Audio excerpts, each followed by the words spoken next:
Estamos de volta na conversa direto ao ponto, na rodada com os governadores, para este segundo bloco, a segunda fase da entrevista com o governador do Paraná, Beto Richa, ele que é do PSDB. Na primeira parte, falamos aí sobre todas as questões financeiras, a crise pela qual passa o estado do Paraná, essa coisa que você acompanhou, inclusive, aqui por TV, já no Noticiário Nacional, envolvendo a greve dos professores, invasão na Assembleia, como é que faz, como é que não faz e quando o melhor que está por vir virá. O governador já respondeu, então, para você que não acompanhou a primeira parte da entrevista, volta lá, clica em TV e agora a gente segue para a segunda parte.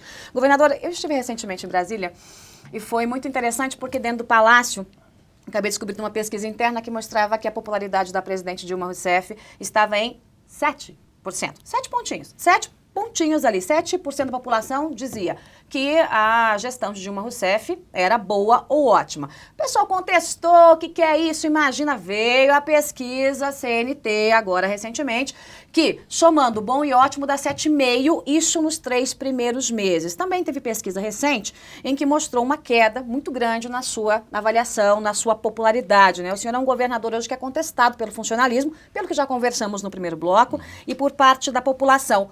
Que caminho o senhor deve adotar para resgatar essa credibilidade? Eu vou dar um número aqui. Na pesquisa Paraná Pesquisas, o senhor apareceu com 77% de desaprovação. E, curiosamente, nos bons tempos, quando o senhor foi eleito prefeito de Curitiba, o senhor foi eleito com 77% dos votos. Foi. Olha só. E aí? Pois é, Joyce. Bom, primeiro eu te pergunto, quem hoje que tem mandato que está bem? Hoje a coisa é mais ou menos generalizada. A insatisfação popular diante de tantos escândalos, diante da deterioração da economia, da alto custo de vida, as tarifas sendo reajustadas de combustível, de energia, de forma exorbitante. Então ninguém está satisfeito. E acaba estourando, né, como uma panela de pressão que veio acumulando insatisfações seguidamente para todo lado. Satisfação muito grande com o governo federal, mas respinga, queira ou não, em todo mundo. E é importante nós entendermos este recado que vem das ruas.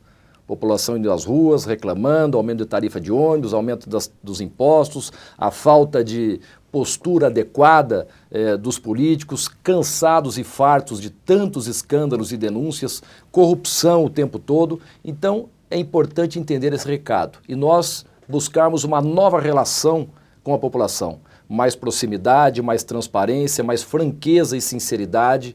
Ninguém aguenta mais promessas em época de campanha que depois não são devidamente explicadas porque não foram atendidas ou confirmadas.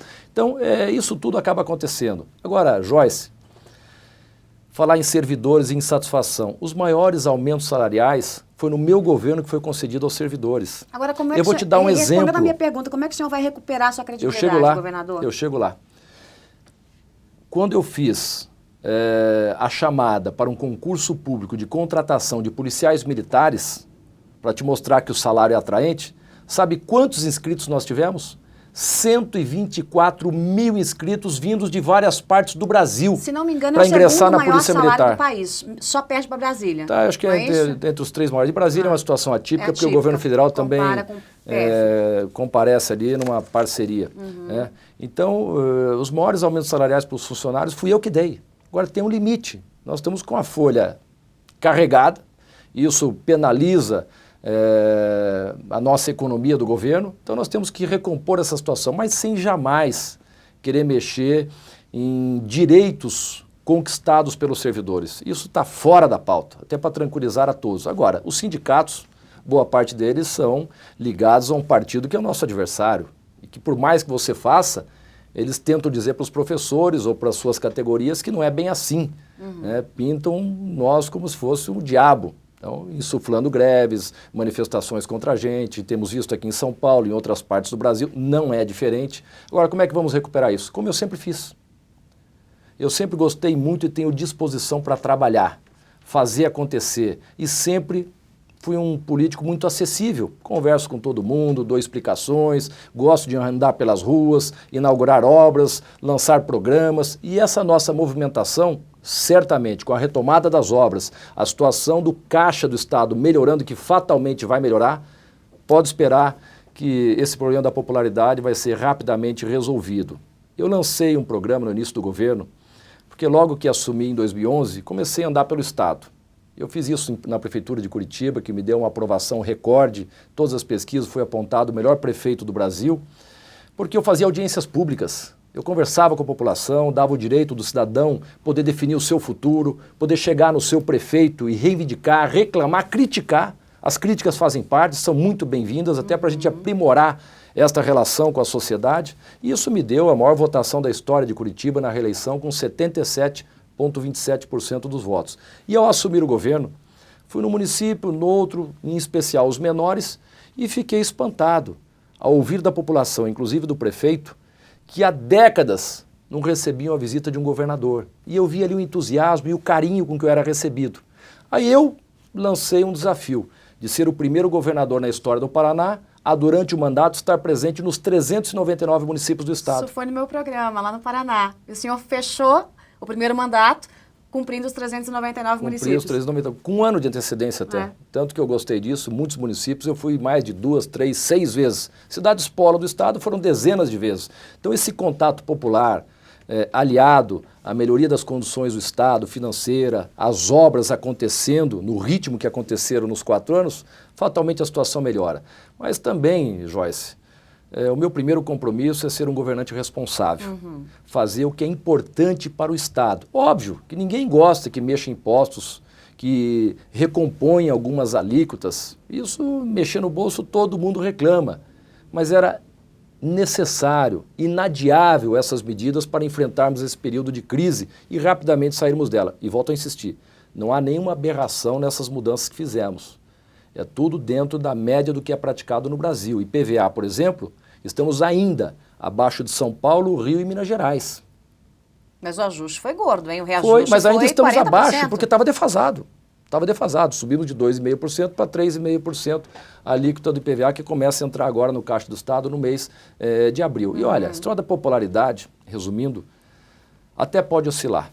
O que não pode oscilar é a coerência e a responsabilidade com o nosso Estado. Bom, o senhor falou das questões envolvendo aí a Prefeitura de Curitiba, que o senhor também botou pé na estrada aí no primeiro ano de mandato como governador. Então eu quero falar um pouquinho aí da Prefeitura. Aliás, gente, no Paraná tá mais ou menos assim em relação à popularidade, né? Do piso ao teto, tudo vai mal segundo a população. Por quê? Porque o prefeito de Curitiba, Gustavo Fruit, que é do PDT, que já foi tucano, mas acabou caindo no colinho aí do PT para fazer essa aliança e chegou à Prefeitura de Curitiba, vai de mal a pior. A presidente Dilma Rousseff é melhor nem aparecer por lá, porque senão a coisa vai ser mais quente que panela batendo nas varandas, né? E eu acabei de falar que a popularidade do governador, né, 77% de reprovação, quando já teve 77% de votos aí na reeleição para a Prefeitura de Curitiba. O senhor sabe muito bem, é claro, que o PSDB já deu aí o tom para a eleição de 2016, que nas grandes capitais, nas grandes cidades e nas capitais, quer candidato do PSDB. Ponto. Né? Quem é o seu candidato? E como o senhor acha que... A sucessão? Não, 2016. Prefeitura de Curitiba. Quem é o seu candidato? Não tenho ainda. Governador. Não então tenho, você não tem honestamente, candidato? não vou inventar, eu não tenho. Não tenho ainda. E temos vários pré-candidatos ligados aos partidos aliados. Temos vários, mas não há definição ainda. E eles próprios ainda não assumiram candidatura. Estão esperando ver como é que a coisa anda, tem muito tempo ainda pela frente. Esse troll de popularidade, só voltando ao assunto, Joyce... Então, deixa eu só emendar que o senhor já responde. O senhor acha que essa queda na sua popularidade pode influenciar drasticamente o seu apoiamento a um candidato do PSDB ou de um partido aliado? Quer dizer, ao invés de ajudar, pode atrapalhar? Como é que o senhor vê isso? Pode, claro que há ligações, claro que pode atrapalhar se chegar até o momento da campanha municipal e a popularidade minha não ter reagido. Mas olha, já dizia Winston Churchill, que já passou por dificuldades tremendas e a trajetória de um político é feita de altos e baixos. Temos que saber conviver com isso e trabalhar para que as coisas melhorem. Certamente aqui no Paraná vão melhorar bastante. Mas Winston Churchill dizia o seguinte, a política é quase tão excitante quanto a guerra. Só que a diferença é que na guerra você só morre uma vez. Já me deram como morto em 2012, quando o meu candidato à reeleição não tinha ido para o segundo turno. Os meus adversários comemoraram. O PT dizia, acabou o Beto Richa no estado do Paraná. Em Curitiba, que ele era mais forte, o seu candidato à reeleição não foi para o segundo turno. e agora esses mesmos que festejavam lá atrás foram derrotados por mim na última eleição de 4 votos por 1. E ganhei numa eleição em primeiro turno, recentemente, quando ninguém acreditava nessa possibilidade por ter vários candidatos na disputa, em especial 2 muito competitivos. Quer complementar, governador? Não, era isso. Ainda falando em eleição, o senhor cogita se candidatar ao Senado ou vai até o finalzinho do mandato? Ou vai dizer é cedo ainda? Essa é a resposta Mas típica de coisa, político, é hein? cedo ainda. Não, a classe política e parte da imprensa Essa é tomada pela ansiedade. Eu, graças a Deus, desse mal eu não sofro. Isso você pode ver lá atrás, entrevistas minhas, sempre tive o mesmo posicionamento. Escorrega Quando sempre, eu era é prefeito isso de mesmo. Curitiba, você vai ser candidato à reeleição? Estou escorregando. Eu não sei. Escorregando. Mas eu não sou apegado a isso. Eu estou aqui para servir. Eu não tenho, graças a Deus, vaidade por ostentar cargos, títulos, posições. Estou aqui para servir. De repente, não sirvo mais, eu me retiro, fiz minha parte, dei a minha contribuição, 2 vezes governador do estado, 2 vezes prefeito de Curitiba, vamos deixar um grande trabalho realizado no término desse mandato e depois vamos analisar o que os aliados pensam, o que o partido pensa, se vamos aí possivelmente, né, de praxe, o governador sair seu segundo mandato e concorrer ao Senado da República, mas eu sou muito tranquilo em relação a isso, honestamente. Eu sei que é difícil de acreditar, porque não é a cabeça da maioria dos políticos, mas honestamente eu sou muito tranquilo em relação a isso. Posso ir embora para casa, feliz, com a certeza e a tranquilidade do dever cumprido, ou posso continuar mais um período, mas ando meio cansado. O senhor me disse certa vez, numa entrevista, o seguinte, olha, eu posso ir para casa porque minha mulher é rica.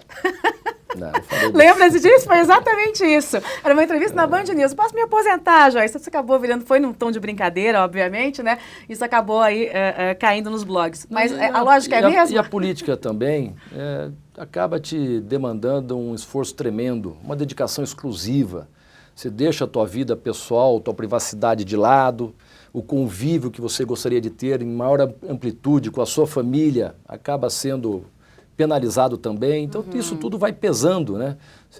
Teus filhos estão crescendo, já tenho 2 casados, daqui a pouco já vou ser avô, então isso pesa muito, né? Minha mulher tem o seu patrimônio, que eu nem sei a quantas anda, né? Tem um administrador, um executivo que cuida disso, então é uma série de coisas na sua vida pessoal que vai sofrendo um grande prejuízo pela dedicação exclusiva à política, ainda mais na minha situação como governador do estado. Imagine quantos compromissos, responsabilidades tenho nos 7 dias da semana.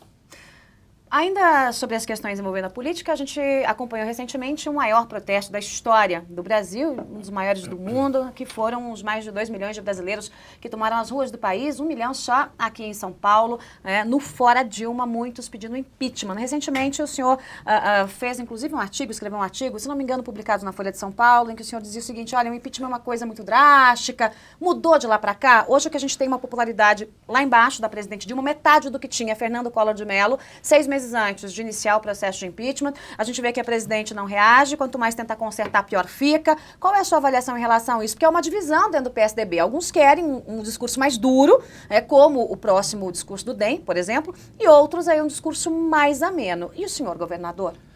Veja bem, com muita clareza, Joyce. Primeiro que não há base jurídica para o impeachment. Tem que ser os fatos gerados durante o mandato. E essas denúncias, essa apuração, essas condenações são em função dos anos anteriores, né? Ou seja, do mandato anterior. Então não há base jurídica, segundo especialistas do setor me dizem, para o impeachment nesse momento. O que há, nós temos visto nas ruas, não dá para fechar os olhos, não dá para menosprezar este grande movimento popular, não dá, isso é um equívoco, é um erro, querer atribuir às elites brancas do Brasil, não é. Nas ruas nós vimos todas as classes sociais, todas as faixas etárias, empresários, profissionais liberais, desempregados, funcionários públicos, então não dá para menosprezar. O importante é entender, mudar a relação, buscar mais clareza e transparência, respeito às demandas que vêm das ruas e, se possível, transformá-las em políticas públicas para estarmos mais afinados com o desejo da população brasileira. Não tem outro caminho. E mudanças muito claras, né, de rumo da economia. O que Você acontece acredita também, nisso, nesse governo do o que PT? acontece também, é possível, né, se houver uma mudança de rumo, estão aguardando aí as medidas encaminhadas para o Congresso Nacional para serem aprovadas visando o ajuste fiscal, não tem como fugir disso. Mas se você for analisar, tinham também as denúncias do mensalão.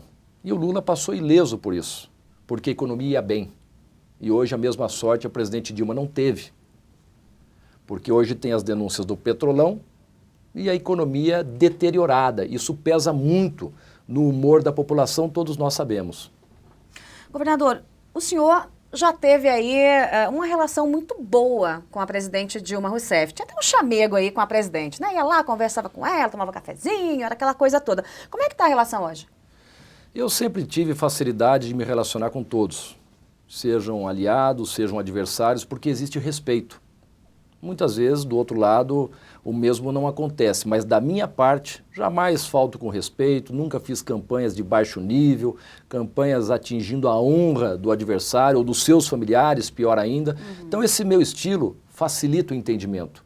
Facilita você buscar apoio, por exemplo, numa determinada eleição. Sempre tivemos uma coligação ampla, porque nunca agi com truculência, nunca fechei a porta.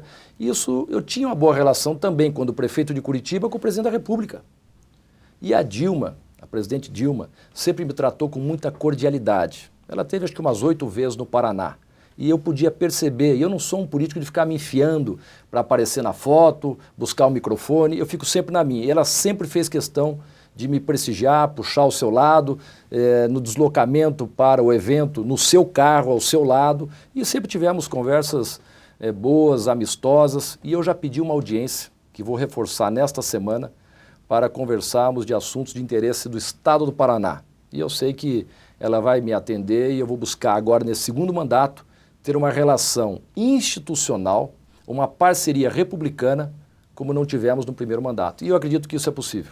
A governadora, a sua vice-governadora, a esposa do deputado federal Ricardo Barros, todos conhecem, ele é o vice-líder, né, do governo na Câmara dos Deputados. Eduardo Seara, que é o seu secretário do PSD de Gilberto Kassab, que está no governo da Dilma Rousseff. Temos aqui um tucano do bico vermelho, governador. Não, eu sempre, se você for ver, no mandato anterior também acontecia isso. Na prefeitura também acontecia isso. Tínhamos vários partidos. O meu vice na prefeitura era o Luciano Dutti, do PSB, que à época era ligadíssimo ao Lula. E que já foi da Libelu.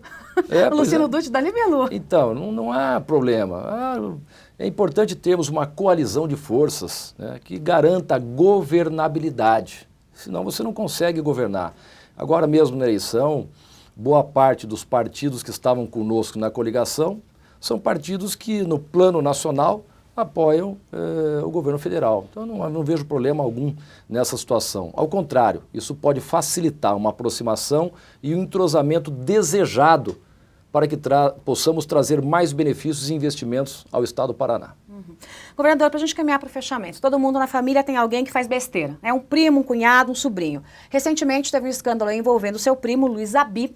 Ele que foi preso, foi solto recentemente aí porque, segundo o GAECO, segundo o Ministério Público, fraudou uma licitação junto com o Deto aí que fazia toda a parte de manutenção dos carros do Estado, das viaturas do Estado.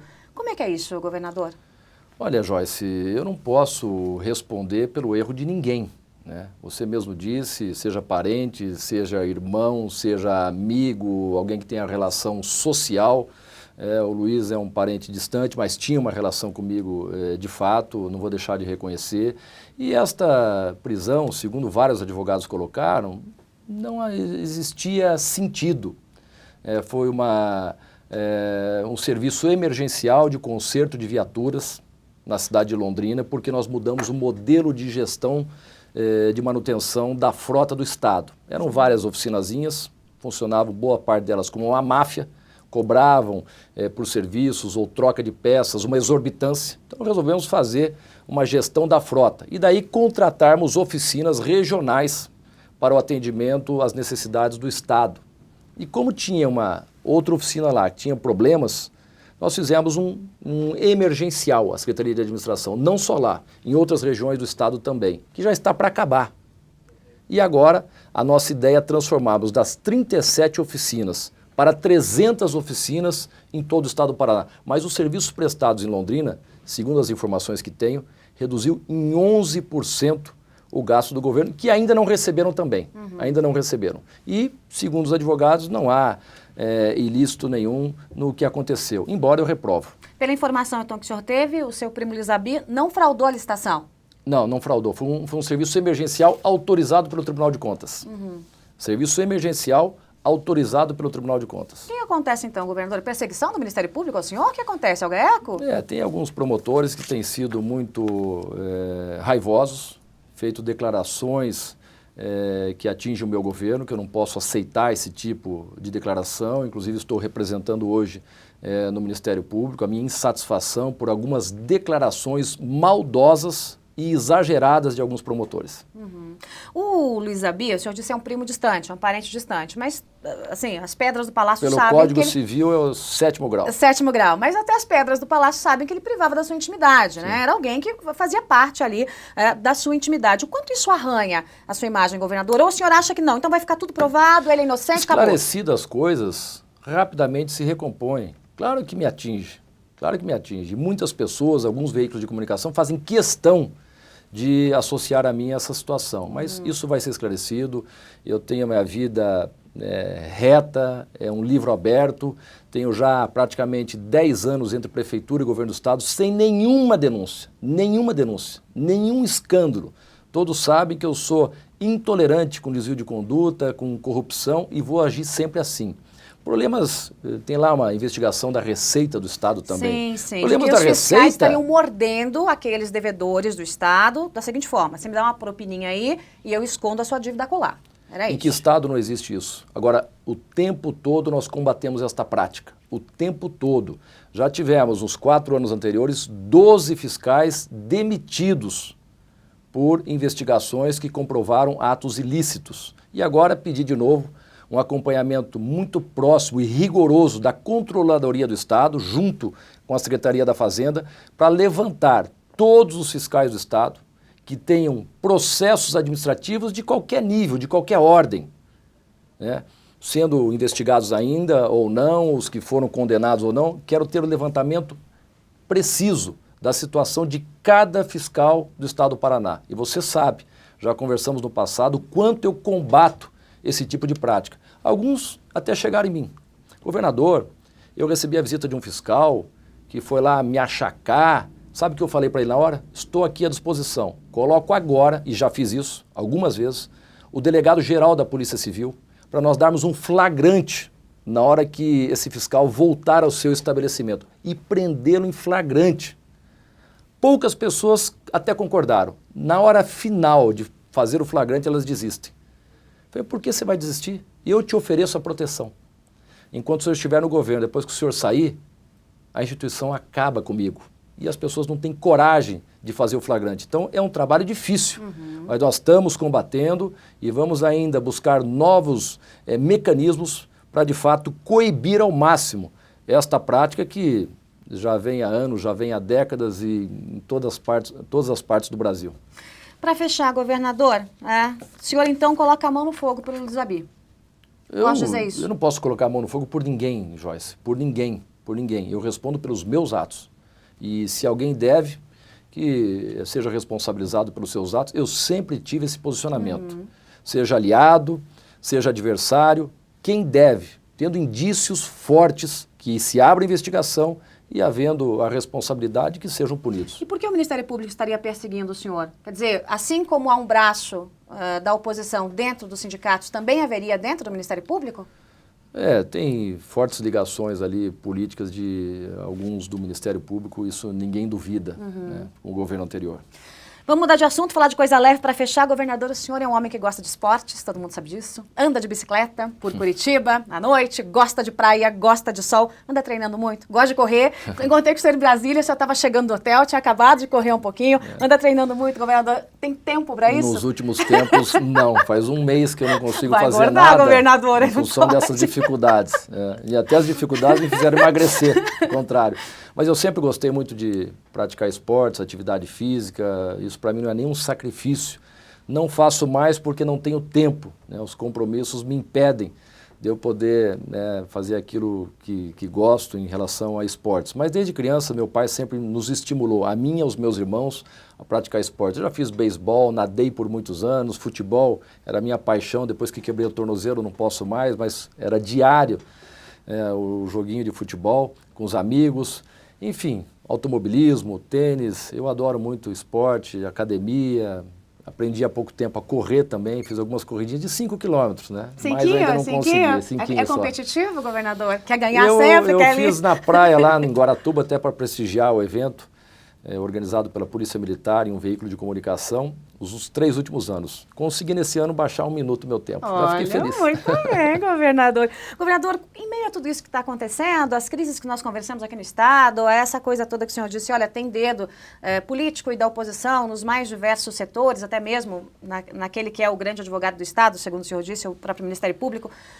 Como é que o senhor enxerga os próximos anos, né? Eu sempre encerro as entrevistas com essa pergunta, e o senhor que já passou por algumas entrevistas comigo sabe disso, né? O que quer Beto Richa daqui para frente? O senhor que foi cogitado como um grande quadro nacional do PSDB, o PSDB carece de quadros. Não tem quadro, gente, não tem. É Aécio, é Serra, é Tasso Gereissati, é a mesma coisa. A Alckmin não muda, é sempre a mesma coisa. Eu até já conversei com eles, mas gente, e aí? Para sempre vai ser assim, esse rodízio? Serra é candidato a tudo, né? O que tiver, ele é candidato.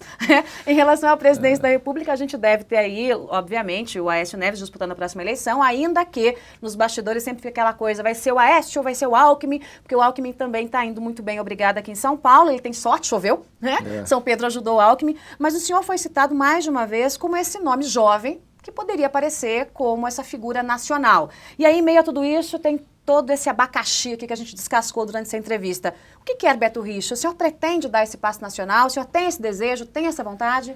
Não, Joyce, eu nunca me coloquei nessa posição nacional, nunca ventilei de longe a possibilidade de disputar uma presidência da República, embora até pelos desempenhos que tivemos no Paraná, que surpreendeu alguns, como a eleição agora no primeiro turno, quando me deram como morto na eleição municipal anterior. Então isso acaba surpreendendo alguns e aí se ventila esta possibilidade. Mas temos nomes muito mais expressivos e em condições melhores do que eu para disputar a presidência da República, que orgulham o nosso partido, o PSDB, todos esses que você citou, e não são poucas opções. Que partido tem tantas opções quanto o PSDB para disputar a presidência da República em condições de vencer e com as boas qualidades e adjetivos que tem esses pré-candidatos do PSDB que você acabou de citar. Então nós estamos tranquilos por termos várias opções no momento oportuno para decidir. Todos, eu fiz a campanha lá, coordenei no Estado, do Alckmin, a presidência da República, do Serra, por 2 vezes, do Aécio Neves, e me orgulhei de poder dar a minha contribuição para a expressiva votação que eles tiveram. E a votação foi muito boa do Aécio Neves. Por muito pouco não levou a eleição, agora há poucos meses atrás. Então estamos tranquilos, eu acho que do jeito que as coisas caminham, o PSDB passa a ter uma chance ainda maior do que as disputas anteriores de que participou.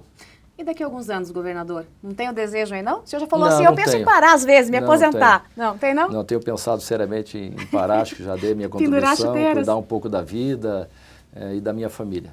Muito bem. Beto Richa, governador do Estado do Paraná, ele que está pela 2ª vez aí no governo, é o 5º ano de mandato, foi prefeito de Curitiba, prefeito reeleito, com a maior votação aí da história, não só de Curitiba, mas foi a maior do Brasil, não foi, governador, na reeleição? Não, não foi, acho que... 77%? Eu não me lembro, acho que teve um outro candidato no Nordeste que fez mais. Então, um dos que tiveram aí a maior votação no Estado, que hoje veio conversar, em Curitiba, aliás, e que hoje veio conversar comigo aqui sobre esses abacaxis todos que tem para descascar aí nos próximos anos. Governador, a gente faz prestação de contas, daqui a um ano eu espero o senhor aqui. Com muito prazer. Muito obrigada pela entrevista, até a próxima. Eu que agradeço. Até. Obrigada pela companhia de todos aqui em TVja, tvdeveja.com, você já sabe, a gente tem lado o seu. Então, já já a gente se vê. Tchau.